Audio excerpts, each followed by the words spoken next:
Last week, I explained how hull work was performed on ships in the days before fiberglass, bottom paint, and travel lifts. The dry docks of the Age of Sail were true marvels of engineering, to say nothing of the brilliant floating docks employed by the Venetians as early as the 1500s. But what of vessels without access to dry docks? Those on long voyages to the West Indies, for example, with the nearest dry dock an ocean away. Well, for such intrepid adventurers as these, there is always the option of careening, a process by which a ship is intentionally run aground at high tide, so that the receding water will reveal one side of the hull for maintenance. This was a favored practice of pirates, who operated outside of the law and therefore could not easily put into port for repairs. But it did have its perils. A careened ship, after all, is a helpless one and vulnerable to enemy attack. At least, that is, until the next tide comes in to float her off the beach.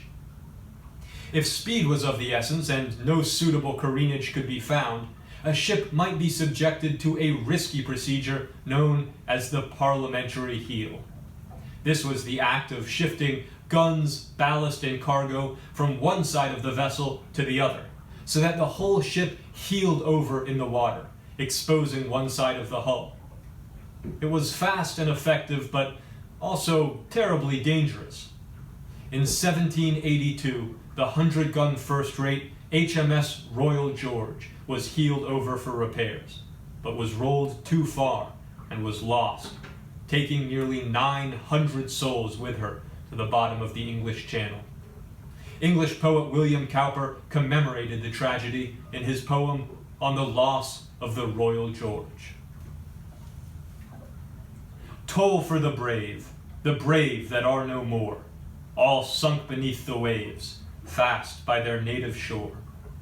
800 of the brave, whose courage well was tried, had made the vessel heel and laid her on her side. A land breeze shook the shrouds, and she was overset. Down went the Royal George, with all her crew complete. Toll for the brave Kempenfelt is gone.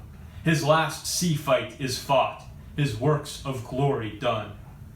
It was not in the battle, no tempest gave the shock. She sprang no fatal leak, she ran upon no rock. His sword was in the sheath, his fingers held the pen, when Kempenfelt went down with twice 400 men. Weigh the vessel up, once dreaded by our foes, and mingle with your cup the tears that England owes. Her timbers yet are sound, and she may float again, full charged with England's thunder, and plough the distant main. But Kempenfelt is gone, his victories are o'er, and he and his 800 must plough the waves no more. Kempenfelt was a famous rear admiral of the day, who was writing in his cabin when the ship went down. And despite Cowper's suggestion that the Royal George might one day be raised to sail again, she never was.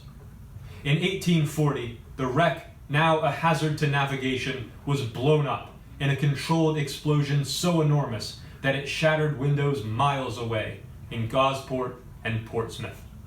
And so, all things considered, I, for one, am grateful for our modern travel lifts and hydraulic winches.